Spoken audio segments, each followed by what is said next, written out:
శ్రీమాత్రే నమః. నా స్నేహితులందరికీ నమస్కారం అండి.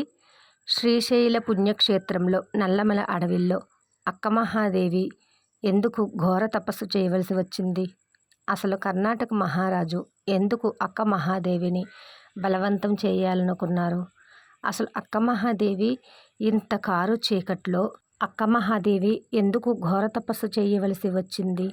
శ్రీశైల మల్లికార్జున స్వామి గర్భాలయంలో శ్రీ అక్కమహాదేవి శిలను ఎందుకు ప్రతిష్ఠించారు? దీని వెనుకున్న చరిత్ర మొత్తం కూడా ఈ వీడియోలో ఉందండి. పూర్తిగా ఈ వీడియోని చూడండి, కానీ చాలా శ్రద్ధగా వినండి. అక్కమహాదేవి జీవిత చరిత్ర. ఈ నల్లమల అడవిలో అసలు గాలి కూడా చొరబడిని ఇంత కారు చీకట్లో ఆ అమ్మవారు ఎందుకు లోపలే ఘోర తపస్సు చేశారు? అసలు గాలి కూడా వెళ్ళడం లేదు, చాలా చీకటి. ఆ శివలింగానికి ఇప్పుడు కూడా 365 రోజులు అభిషేకం జరుగుతూనే ఉంటుంది. ఇంత నల్లమల అడవిలో ఆ చిన్న గృహలో ఆ కొంచెం చోటులో అమ్మవారు కూర్చుని ఘోర తపస్సు చేసి శివలింగాన్ని చేతిలో పట్టుకుని ఆ శివయ్యలో ఐక్యమైపోయిన ఆ మహానుభావురాలి జీవిత చరిత్ర మొత్తం ఈ వీడియోలో ఉందండి. అక్క మహాదేవి జీవిత చరిత్ర మొత్తం కూడా ఇక్కడికి తీసుకొచ్చిన గైడ్ అయితే చాలా క్లియర్గా చెప్పారండి. మీరు చాలా జాగ్రత్తగా విని అర్థం చేసుకోండి. ఈ నల్లమల అడవిలో అక్క మహాదేవి గృహలు చూడడానికి ఇంకా ఆ శివయ్యని దర్శనం చేసుకోవడానికైతే ఈ గృహల్లోకి వచ్చామండి. ఎందుకు వచ్చాము అనే విషయం పైన అయితే ఈ గైడ్ పూర్తిగా వివరిస్తారు, వినండి. జన్మించారు. తల్లిదండ్రులు సుమతీదేవి, నిర్మలా శక్తి. అమ్మవారు వీరశైవం, లింగాయతులండి. కర్ణాటక వీరశైవంలో 90% శివుడినే పూజిస్తారు, వేరే దేవుడిని పూజించరు.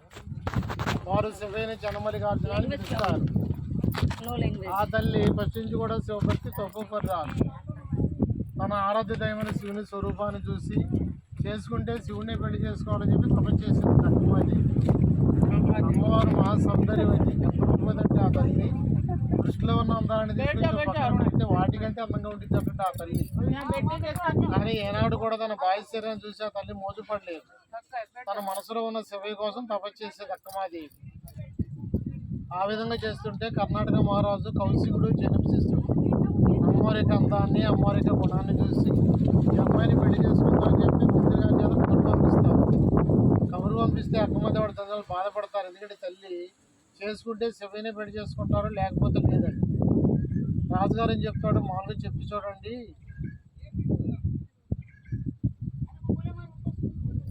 వాళ్ళు ఒప్పుకోని పక్షంలో వాళ్ళ నాన్నగారి జీవితం చేయమంటాడండి. మహారాజు కదండి. ఈ తల్లి చేసే మార్గం లేక రాజుగారిని ఎదిరించలేక ఏదో రంగా ఆయనతో మాట్లాడి పెళ్లి మానిపెద్ద ఉద్దేశంతో వెళ్ళి కలుస్తారు. కలిసే ముందు ఒప్పందం చేసుకుంటారు, కండిషన్ పెట్టుకుంటారు. అయ్యాన్ని కొంతకాలం తపస్సు చేసుకుంటాను. తపస్సు చేసుకుని బయటకు వచ్చిన తర్వాత పెళ్లి చేసుకుంటాం. జ్ఞానంలో ఉండగా తాకరాదు, టచ్ చేయరాదు అనేది ఒప్పందం అండి. ఆయన ఏమనుకుంటాడు, ఈ రాజు విలాసాలు చూసి ఏదో 4 రోజులు 10 రోజులు చేస్తారు, తర్వాత పెళ్లి చేసుకుందామని చెప్పి ఆయన అనుకుంటాడు. ఆ తల్లి చిన్న శిబిరాన్ని ఏర్పాటు చేసుకుని చిన్న శివలింగం చేతితో పట్టుకుని ధ్యానంలో కూర్చుంటుందండి అక్కమహాదేవి. రోజులు వారాలు నిలగడిచిపోతే రాజుగారు కోపం వచ్చింది. అరే, ఈ అమ్మాయిని పెళ్లి చేసుకుందామని తీసుకొచ్చాను, ఈ అమ్మాయి ధ్యానంలో కూర్చుంది, మరి నా వయసు తరిగిపోతుందని చెప్పి తన కామోద్రం ఆపుకోలేక వెళ్ళి అమ్మవారిని ధ్యానంలో ఉండగానే వెళ్ళి కౌగిలించుకోపోతాడండి.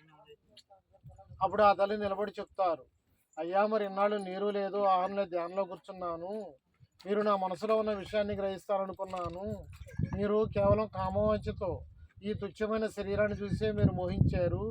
మీకు కావాల్సింది నా బాహ్య శరీరం అని చెప్పి ఆ తల్లి తన ఒంటి మీద ఉన్న ఏకవస్త్రాన్ని తీసి రాజుగారి ముఖాన్ని విసిరిపెట్టిద్దండి. వ్యవస్థగా మారిపోయింది ఆ తల్లి. ఎప్పుడైతే ఆ విధంగా చేశారో తన పొడవైన శిరోజాలే ఆటోమేటిక్గా శరీరం మొత్తం కప్పేస్తాయండి.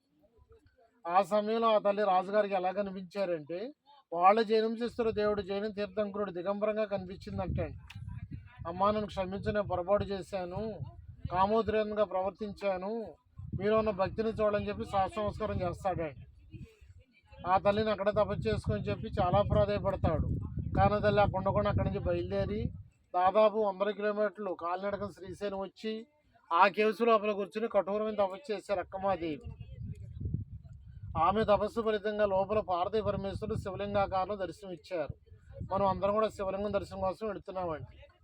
శ్రీశైల జ్యోతిర్లింగానికి 1000 రూపాయల అభిషేకాలు చేసుకుంటాం, మనం కానీ పంతులు గారు కానీ. ఆ కేవ్స్ లోపల ఉన్న శివలింగానికి ప్రత్యేకంగా ఎవరు అభిషేకాలు చేయరు. ఎందుకంటే న్యాచురల్గా డ్రాప్ వాటర్ పెడుతుంది శివలింగం మీద. 365 రోజులు కంటిన్యూగా పడతానే ఉంటుంది. మీరు వెళ్ళినప్పుడు చూడొచ్చండి. ఆ తల్లి ఆ కేవ్స్ లోపల కొంతకాలం తపస్సు చేసి, మీకు కదలీవనం చెప్పాను కదండి, కదలీవనంలో లాస్ట్ శివునిలో ఒక జ్యోతి రూపంలో ఎక్కువైపోయిందండి అక్కమహాదేవి. కదలీవనం దత్తాత్రేయ స్వామి తపస్సు చేసిన ప్లేసు. అక్కడ దత్తబోధకులు ఉన్నాయి.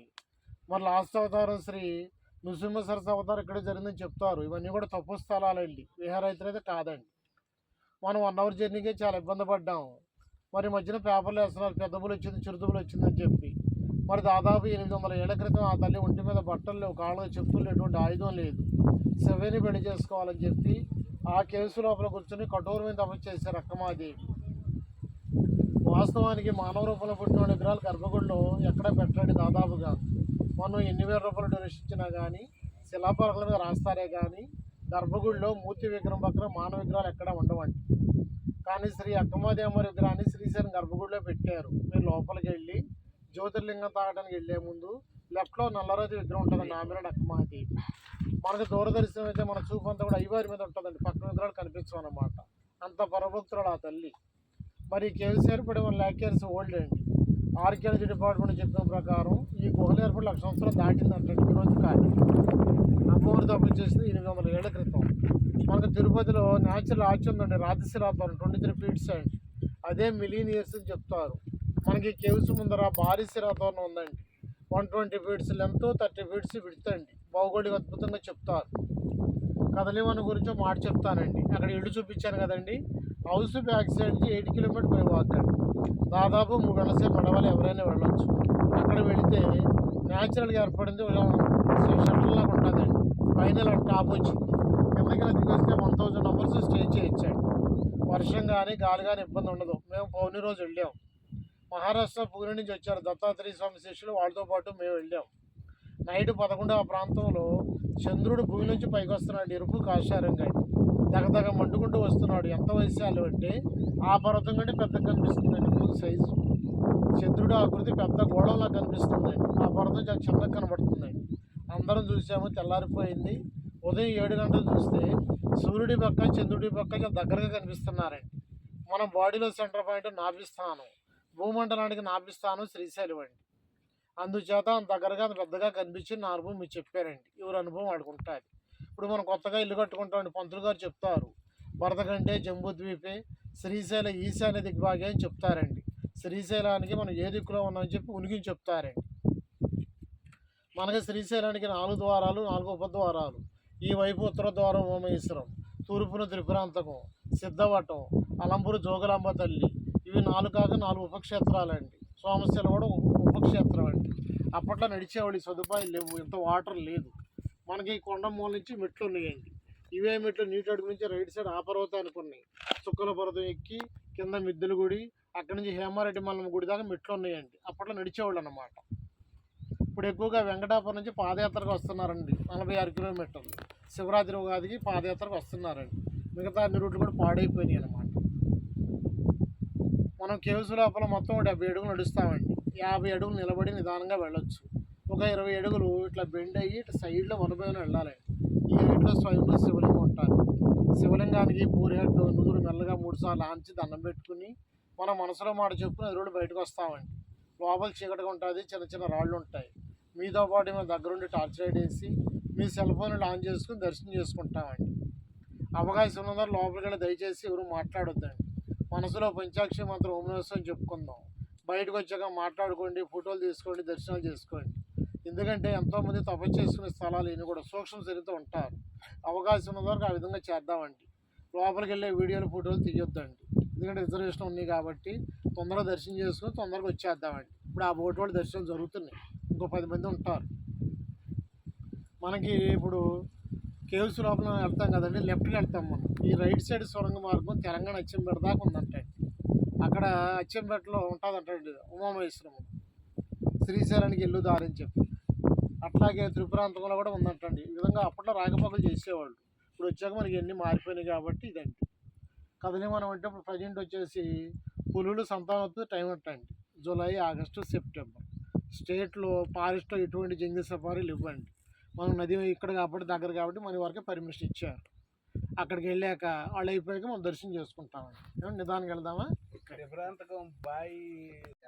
శివయ్య గారికి అన్ని వచ్చేసి మళ్ళీ వెళ్ళిపోతారండి. ఈ సంవత్సరం చాట్ తీసుకెళ్తారు, వచ్చే సంవత్సరం మళ్ళీ ఆ చాట్ తీసుకొస్తారు. ఎంతో వివరంగా భక్తి శ్రద్ధలతో అయితే ఆ గైడ్ అయితే అక్క మహాదేవి జీవిత చరిత్ర గురించి మా కర్ణాటక మహారాజు గురించి చాలా వివరంగా అయితే చెప్పారండి. శ్రీశైల మల్లికార్జున స్వామి నల్లమల అడవిలో ఈ గృహంలో అక్క మహాదేవి జీవిత చరిత్ర వింటూ ఉంటే నా కంటి నిండా నీళ్ళు వచ్చేసింది. చాలా ఆనందం అయిపోయిందండి. ఈ గృహలు చూస్తూ ఉంటే అస్సలు ఆ అక్క మహాదేవి ఇంత ఘోర తపస్సు చేసి ఆ శివయ్యలో లీనమయ్యింది. ఆ పుణ్యాత్మరాలి ప్రదేశాన్ని మనం చూడాలి, ఆమె చేతిలో పట్టుకున్న శివలింగాన్ని మనం తాకాలి అనే ఉత్సాహం నాకు చాలా పెరిగిపోయిందండి. నేనైతే చాలా ఆనందపడిపోయాను. ఇక ఆ శివయ్యని చూసింది నా కంట్లో నుంచి నీళ్ళు అస్సలు ఆగలేదు. నిజంగా చెప్పాలంటే ఆ శివయ్యని చూసిన ఆనందంలో కన్నీటితోటే ఆయనకి అభిషేకం చేసుకుని వచ్చానండి. ఆ శివయ్యకి అంత ఆనందంగా అయిపోయింది నాకు ఆ శివలింగాన్ని చూసేటప్పటికి. అక్క మహాదేవి చేతిలో ఉన్న శివలింగాన్ని మనం తాకడం అంటే మామూలు విషయం కాదు. 1.5 గంట ప్రయాణం చేస్తేనే కానీ ఇక్కడ గృహలకి చేరుకోలేకపోయాము. తర్వాత చాలా దూరం నడవలసి వచ్చింది. అంతా ఒక కొండ ఎక్కితేనే కానీ అక్క మహాదేవి గుహలకైతే మనం చేరుకోలేము. చాలా చీకటి, చాలా చీకటి. అసలు గాలి కూడా చొరబడదు లోపల. అంత చీకట్లో అక్క మహాదేవి కూర్చుని ఘోర తపస్సు చేసి శివయ్యలో లీనమయ్యి ఆ శ్రీ మల్లికార్జున స్వామి గర్భాలయంలో అమ్మవారి శిలాస్థాపన అంటే మాటలతో చెప్పడం కాదండి, ఆమె జీవిత చరిత్ర తెలుసుకోవాలి. శ్రీశైల మల్లికార్జున స్వామిని చూసిన ప్రతి ఒక్కరూ కూడా ఈ నల్లమల అడవులకి వచ్చి అక్క మహాదేవి గృహలకు అయితే చూసి ఆ శివలింగాన్ని తాకాలి. అప్పుడు మన జన్మకి సార్థకత. ఆ అదృష్టం నాకు దక్కిందండి. చాలా అంటే చాలా ఆనందమయ్యాను. నా కన్నీటితో శివయ్యకి అభిషేకం చేసుకుని మరి వచ్చాను. ఆ శివయ్య అనుగ్రహం, కృపా కటాక్షాలు మీ అందరికీ కూడా కలగాలని మనస్ఫూర్తిగా కోరుకుంటూ ఈ వీడియోను చేశానండి. ఉంటానండి. శ్రీమాత్రే నమః.